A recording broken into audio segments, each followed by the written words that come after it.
بعد میں بھی 4 رکعت سنت مؤکدہ ہے۔ فجر کی سنت بھی اذان کے بعد سنت مؤکدہ ہے،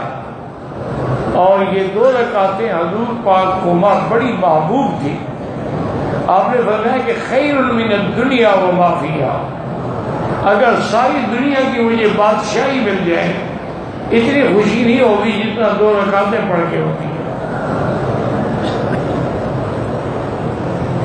اگر فجر کی جماعت کھڑی ہے اور آپ نے سنتیں نہیں پڑھی ہیں تو فوراً جماعت میں مل جائیں، کیونکہ ایک حدیث مبارک میں ہے کہ جب نماز کھڑی ہو جائے، نماز امام شروع کر دے، اس کے بعد پھر اور کوئی نماز آپ نہیں پڑھ سکتے، تو اس لیے فوراً جماعت میں مل جائے۔ 2 رکعت سنت جو آپ نے پہلے پڑھنی تھی وہ سورج نکلنے کے بعد پڑھیں، اور اگر آپ کو مجبوری ہے، سفر ہے، کہیں جانا ہے تو نماز کے فوراً بعد بھی 2 رکعت پڑھ سکتے ہیں، لیکن جب نماز کھڑی ہو، اذا اقیمت الصلاۃ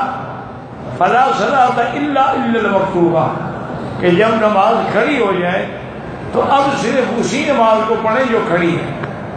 ورنہ ایک تاثر ہوتا ہے کہ بھئی ان کی اپنی نماز ہے، ان کی اپنی نماز ہے۔ ہاں ایک مسئلہ یہ ہے کہ مثلا میں نے 2 رکعت سنت کی نیت کی تھی، 1 رکعت میں نے پڑھ لی، ادھر جماعت کھڑی ہو گئی،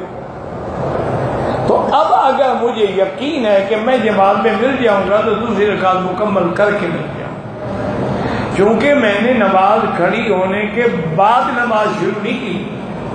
جو حدیث میں منع ہے اذا اقیمت الصلاۃ فلا صلاۃ،